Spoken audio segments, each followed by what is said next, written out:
Good morning. My contemplation this morning is on lending my voice to government policy on how to boost Nigerian exports by reducing costs. So I've titled this Lower Cost, Higher Export, Government Help Needed. Lower cost, higher export, government help needed. For many countries I've studied, and I've studied quite a number, on what they are doing to grow their export volume, I found some things very interesting, some deliberateness or deliberate effort, if there's any word like that, deliberateness. Some very deliberate effort on the part of the government to be able to grow export. Very deliberate effort. And you see this in a lot of countries and they know, I was checking the data recently and we're mapping US export and the millions of jobs created for the export. As in, we're mapping it. The millions of jobs created. Let me see if I can even trace that. The millions of jobs created as a result of US export. Now, why is it necessary to track that? Because these countries have understood the fact that, look, to grow our economy, we cannot do without exporting. Because you can't trade with yourself. If you're going to grow your economy, you can't trade with yourself. You can only trade with other parts of the world to be able to grow your economy. And these people are very much familiar with it. They know the implication of this. So they really do not joke with it. So I saw this infographic online that was showing, and it was trying to map US export, the export of US vis-a-vis the job that have been created. Basically connecting the fact that a lot of job creation in the US is based on their export. And they were trying to show how the policy of US right now on tariff might hinder export to some country because of retaliatory tariff, and now that can affect job in the US. They are just trying to show Trump the implication of his action and how that can affect job in the US. But basically what I'm trying to say through this conversation is that it's extremely important for us to have a good understanding of the fact that if we grow export, we will definitely create a lot of jobs. And that's no-brainer, actually, no-brainer. If you grow export, we'll be able to create a lot of jobs. So what are the things the government needs to do to be able to create jobs through export? Lower price. How do you lower cost of export? Number one, infrastructure. Infrastructure is actually critical to reducing cost of export. For example, rail infrastructure, port infrastructure. Rail infrastructure that enable movement of goods to the port in a very efficient way and a cheap manner, so that you can reduce that cost of moving goods to the port. Because if you reduce the cost of moving the goods to the port, you reduce the cost of doing business and make it a lot easier. Even the port activity also making the port very efficient. So movement of goods generally, if infrastructure are well built, movement of goods either by rail or by water, and avoiding road as much as possible to preserve the road, of course, but more importantly, to reduce the cost. Infrastructure, particularly port and rail infrastructure. Number two, research and development. Now, research and development is particularly for agri, to be able to generate improved varieties of seedlings that will increase yield per hectare and reduce the cost of our agro commodities. If we don't increase yield per hectare and drop the cost of agro commodity, we are still going to have our cost very high. So reducing the yield per hectare, particularly for the like of soya beans, particularly for the like of sesame seed, particularly for a lot of arable crops, increasing the yield per hectare, thereby driving the unit cost of production. We need a lot of research and development around production of agro commodities, improving varieties that will fruit fast, that will move fast, that will be pest and disease resistant, but more importantly, increasing yield per hectare. Number three is subsidizing shipping rate. Sometimes you are going to ship to some destination, because there are no frequent vessels going to those destinations, or from Nigeria to those destinations, You have a high rate, sometimes up to 1,000 are paid up to 1,700, 1,600 euros to UK. To UK. I mean, that's 3 weeks transport. And I've paid $400 to China. $400 to China. But over 1,000 euro to UK. Because the volume and the frequency of vessels to those regions determine. So, for example, it's even more going to Ghana, very close. The reason is because there are few vessels going to those places. In fact, this is also very important for African Continental Free Trade Agreement, because if I go to increase trade within West African sub-region, even Southern Africa, East Africa, within Africa in general, we definitely must have shipping line within the region, funded and supported by the government, streamlining, reducing the freight charge.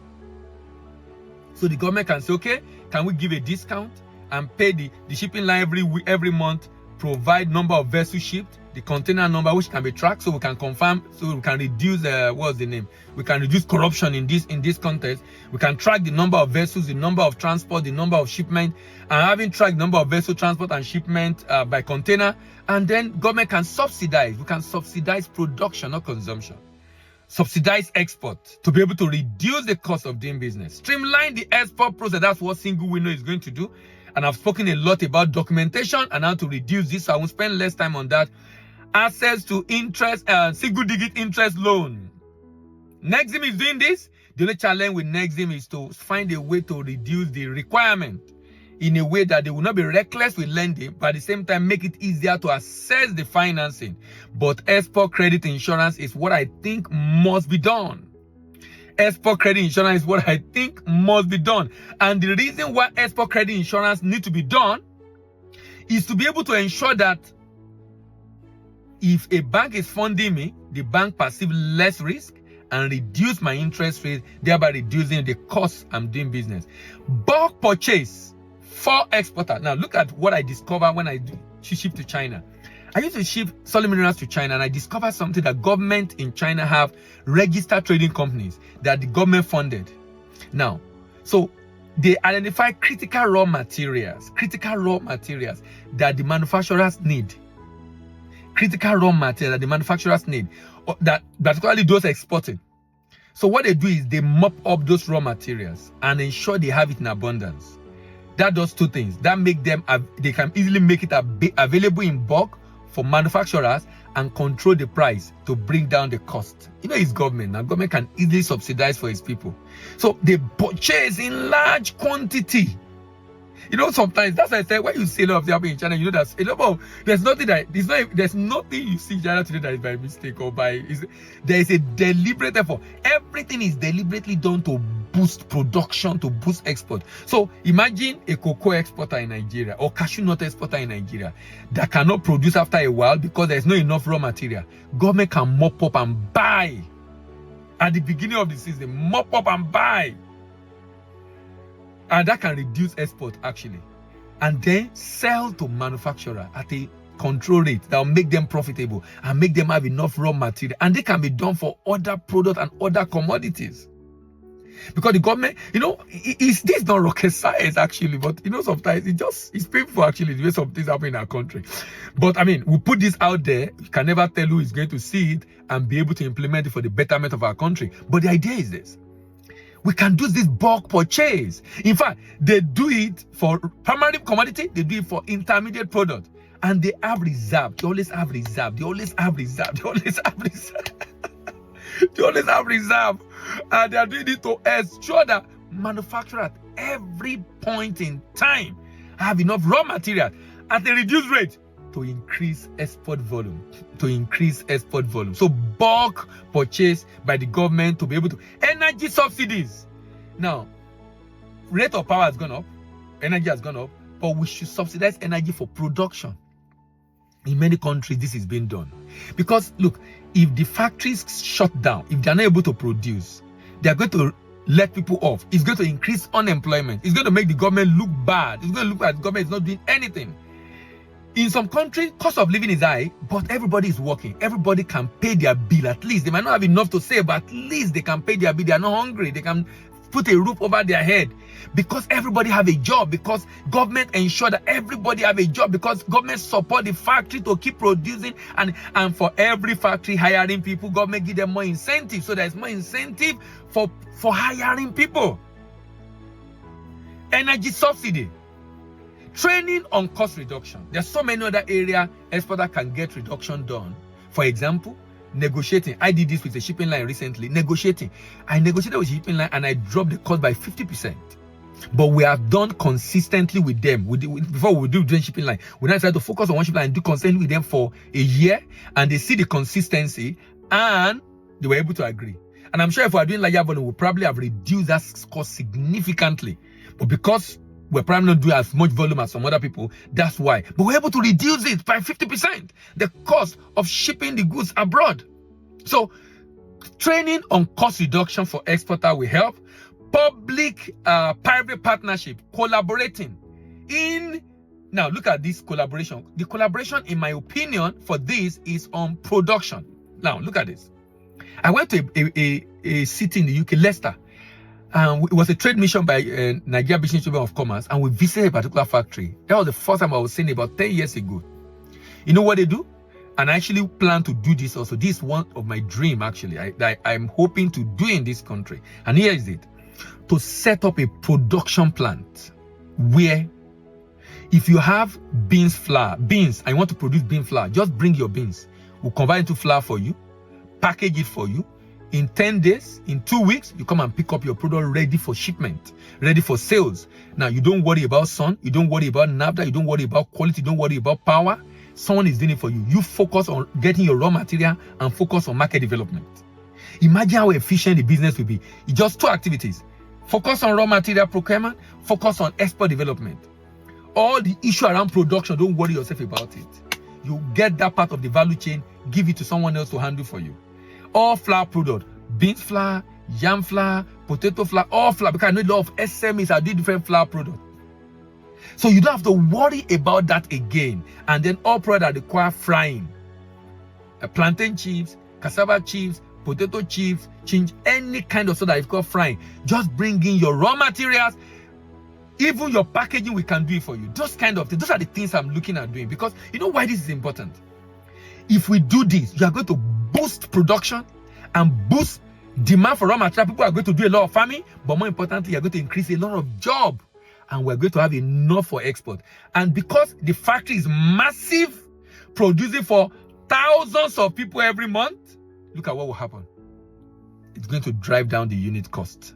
So the person that have small cottage factory will not be able to produce as efficient as a big factory who is producing for everybody in different brand. You know, when I saw that, I'm sharing this idea in case you need it. There's nothing like stealing an idea. I saw it somewhere also. You can put it into practice. The idea is, and government can support, because when government support, then government can easily regulate to ensure they don't do it for profit. This is not for profit. It's to make enough to keep the factory going, to ensure they pay the staff and maintain the equipment to keep the factory going. That is what is very important in this case. That is very important in this case. And then regulatory simplification, so that if I'm doing NAFDAC son, I don't pay a heavy fee. It's subsidized significantly to reduce the cost, so that anytime I'm doing shipment, I need to go through these processes. It reduces the cost. The idea is driving down costs, and I share so many options today and how we can drive down the cost of exporting from Nigeria. Now, if you drive down the cost, because it's international trade, we are trading with other people who are producing in a very efficient manner. If you don't drive down your cost, the competitor are going to take you out. So we must drive down our costs as a country. And here are my my recommendation. Now, another last one I want to mention is tax incentive. Tax incentive is already being done. Only that is not, if you're exporting, you don't pay VAT on your export process. You don't pay, according to CITA, I don't know what the new tax regime is going to put there, but you don't pay company income tax as an exporter. These are the things that many countries have done. And in addition to that, they give them export incentive to reduce, ensure that the cost of production is driven down by the support that the government given to them for the expansion of these businesses. This is my contemplation this morning. Thank you very much for listening again today. See you in the next video, and bye for now.